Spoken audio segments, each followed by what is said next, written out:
Presiden ya. Sebagaimana tadi kami sampaikan bahwa kemarin Rabu malam tim KPK melakukan kegiatan tangkap tangan dan mengamankan beberapa pihak beserta dengan barang bukti di Kalimantan Selatan, tepatnya di Kabupaten Hulu Sungai Utara. Setelah kami kemudian melakukan permintaan keterangan dan gelar perkara, kemudian disimpulkan bahwa ditemukan tindak pidana korupsi dan pihak-pihak yang dapat dipertanggungjawabkan secara hukum. Oleh karena itu, pada malam hari ini hadir Pak Alex dan juga uji penindakan Pak Daryoto. Nanti akan dibacakan pengumuman dan penahanan para tersangka ini beserta dengan konstruksi perkara, pasal-pasal dan kronologisnya. Setelah dibacakan, nanti kami juga tunjukkan barang bukti dari hasil tangkap tangan dimaksud. Setelah itu kami persilahkan kepada teman-teman untuk bertanya terkait dengan perkara ini. Jadi sekali lagi khusus kita fokuskan terkait dengan perkara ini. Ya. 3 orang penanya nanti kami silakan untuk bertanya lebih lanjut. Baik, kami silakan Pak Alex untuk membacakan pointer terkait dengan pengumuman dan penahanan para tersangka dimaksud. Kami silakan Pak. Ya, terima kasih teman-teman. Saya akan menyampaikan kronologis kegiatan tangkap tangan yang dilakukan KPK pada tanggal 15 September di Kabupaten Hulu Sungai Utara, Kalimantan Selatan. Pada kegiatan tangkap tangan ini, tim KPK telah mengamankan 7 orang pada hari Rabu tanggal 15 September 2021 sekitar jam 8 malam beberapa tempat di Hulu Sungai Utara, Kalimantan Selatan sebagai berikut.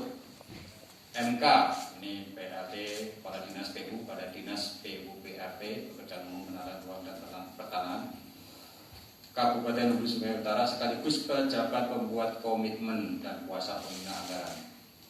MRH, ini swasta, Direktur dari JP Hanamas. FH, swasta, Direktur dari JP Patalu. KI, ini PPTK Dinas PUPRT Kabupaten Hulu Sungai Utara. LI, mantan ajudan Bupati Hulu Sungai Utara. MB, Kepala Seksi di Dinas PUPRT Kabupaten Hulu Sungai Utara. Dan MJ, swasta, orang kepercayaan dari MRH dan FH. Adapun kronologis kegiatan tangkap tangan adalah sebagai berikut. Pada Rabu tanggal 15 September 2021, tim KPK menerima informasi dari masyarakat akan adanya dugaan terjadinya penerimaan sejumlah uang oleh penyelenggara negara yang diduga telah disiapkan dan diberikan oleh MRH dan FH. Tim KPK selanjutnya bergerak dan mengikuti MJ yang telah mengambil uang sejumlah 170 juta di salah satu bank di Kabupaten Hulu Sungai Utara dan langsung mengantarkannya ke rumah kediaman MK. Setelah uang diterima MK, tim KPK kemudian mengamankan MK dan ditemukan pula sejumlah uang sebesar 175 juta dari pihak lain beserta beberapa dokumen proyek. Selain itu, tim KPK juga turut mengamankan MRH dan FH di rumah kediaman masing-masing. Semua pihak yang diamankan kemudian dibawa ke Polres Hulu Sungai Utara untuk dilakukan permintaan keterangan dan selanjutnya dibawa ke gedung KPK untuk dilakukan pemeriksaan lebih lanjut. Adapun barang bukti yang saat ini telah diamankan diantaranya berbagai dokumen dan sejumlah uang total sebesar 345 juta rupiah. Setelah diperoleh bahan keterangan dari tindak pidana korupsi maksud, KPK selanjutnya melakukan penyelidikan yang kemudian ditemukan bukti permulaan yang cukup. Maka KPK meningkatkan status perkara ini ke tahap penyidikan dengan mengumumkan tersangka sebagai berikut. Yang pertama adalah MK, PAT Kadis PU pada Dinas PUPR Kabupaten Hulu Sungai Utara, sekaligus BPK dan KPA. Dan MRH, ini pihak swasta, pemberi dan FH, ini juga pihak swasta. Untuk keperluan penyidikan, KPK melakukan penanganan untuk 20 hari ke depan, terhitung mulai tanggal 16 September sampai dengan 5 Oktober tahun 2021 di urutan KPK sebagai berikut. MK ditahan di urutan KPK pada Polda Jaya Guntur, MLH ditahan di urutan KPK Gedung Merah Putih, dan FH ditahan di urutan KPK pada APC 1. Untuk upaya antisipasi penyebaran COVID-19 diumumkan urutan KPK, para tersangka akan dilakukan isolasi mandiri selama 14 hari pada urutan masing-masing. Adapun kronologis perkara yang melibatkan para tersangka adalah sebagai berikut. Dinas Pekerjaan Umum, Penataan Ruang dan Pertanahan Kabupaten Hulu Sungai Utara telah merencanakan untuk dilakukan lelang 2 proyek irigasi, yaitu rehabilitasi jaringan irigasi DIR Kayakah, Desa Kayakah, Kecamatan Amuntai Selatan dengan harga perkiraan sendiri HPS 1,9 miliar, dan rehabilitasi jaringan irigasi DIR Banjang Desa Karyas dalam Kecamatan Banjang dengan harga perkiraan sendiri 1,5 miliar. Sebelum lelang ditayangkan di LPSE, MK diduga telah lebih dulu memberikan persyaratan lelang pada MRH dan FH sebagai calon pemenang kedua proyek irigasi, dimaksud dengan kesepakatan memberikan sejumlah uang komitmen fee sebesar 15%. Saat awal dimulainya proses lelang untuk proyek rehabilitasi jaringan irigasi DIR Kayakah, Desa Kayakah, Kecamatan Amuntai Selatan dimulai, ada 8 perusahaan yang mendaftar, namun hanya ada 1 yang mengajukan penawaran, yaitu CV Hanamas milik MRH. Sedangkan lelang rehabilitasi jaringan irigasi DIR Banjang Desa Karyas dalam Kecamatan Banjang ada 12 perusahaan yang mendaftar dan hanya 2 yang mengajukan penawaran, diantaranya CV Kalpataru milik FH dan CV Kriminalisti. Saat penetapan pemenang lelang untuk proyek rehabilitasi jaringan irigasi DIR Kayakah, Desa Kayakah, Kecamatan Amuntai Selatan dimenangkan oleh CV Hanamas milik MRH dengan nilai kontrak 1,9 miliar, dan proyek rehabilitasi jaringan irigasi DIR Banjang Desa Karyas dalam Kecamatan Banjang dimenangkan oleh CV Kalpataru milik FH dengan nilai kontrak 1,9 miliar. Setelah semua administrasi kontrak pekerjaan selesai, lalu diterbitkan surat perintah membayar pencairan uang muka yang ditindaklanjuti oleh BPKAD dengan menerbitkan SP2D surat perintah pencairan dana untuk pencairan uang CV Hanamas dan CV Kalpataru yang dilakukan oleh MJ sebagai orang pekerja dari MH dan FH. Sebagian pencairan uang tersebut selanjutnya diduga diberikan kepada MK yang diceritakan oleh MJ sejumlah 170 juta dan 175 juta rupiah dalam bentuk tunai, dari total 345 juta rupiah.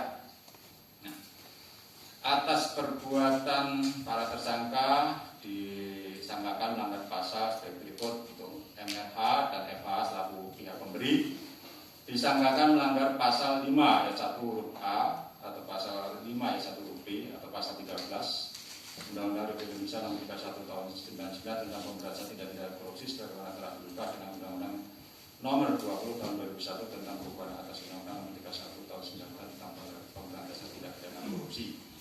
Junto pasal 65 KUHP.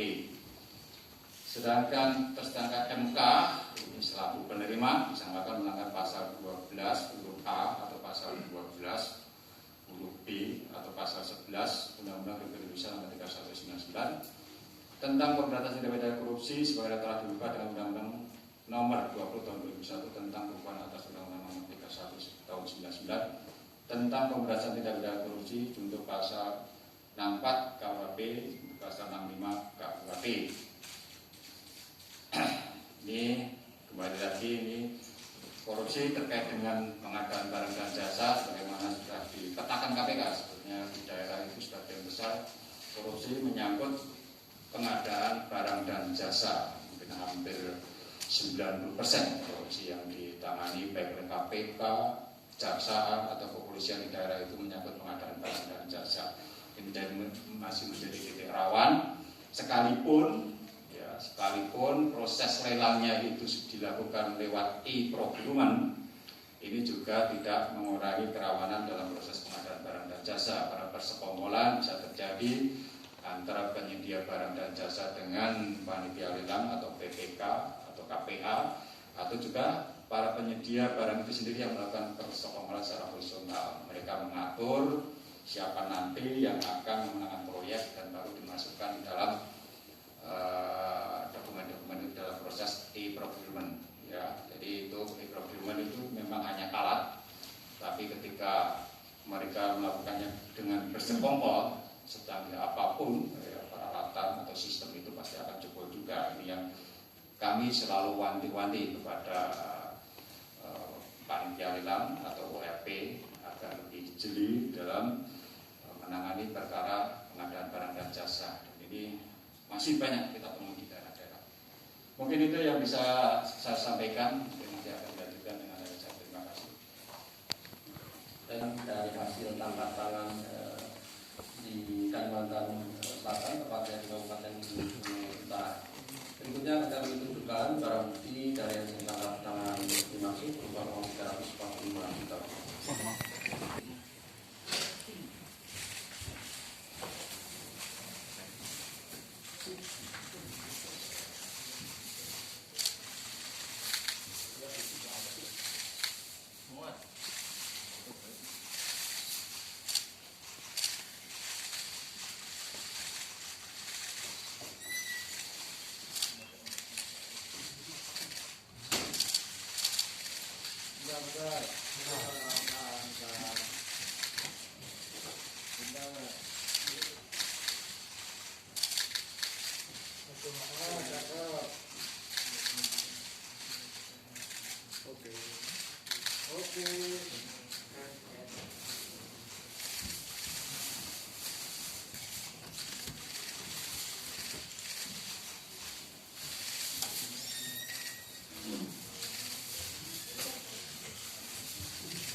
Baik, berikutnya kami silakan 3 orang penanya terkait dengan perkara ini ya. Silakan. Jika ada. Ada ya. Silakan. Mana tadi?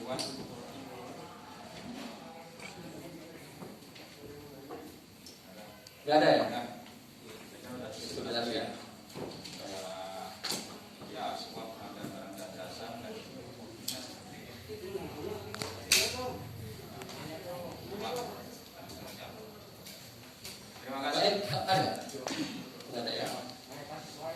Baik, kalau tidak ada pertanyaan dari rekan-rekan semua, saya kira cukup.